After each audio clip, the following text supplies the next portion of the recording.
مساء الخير. أكيد ما يحلى العيد إلا بكليشة العيد.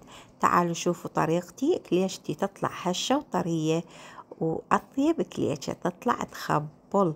كيلوين طحين، ضفت لهم 4 ملاعق شكر، وملعقة صغيرة ملح، وكيس خميرة كامل، كلهم خلطتهم مع بعض، وخليت لهم 4 باكيتات زبد، وكل الطحين فتيته كله ويا الزبد.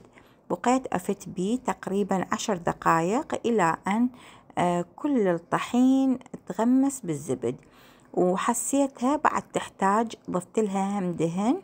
طبعا هي المطحون هم ضفت لها، وبعدين خليت لها جلاس ونص مي، وعجنتها العجينة صارت لا كلش طرية ولا قوية، يعني متوسطة شلون طين اصطناعي.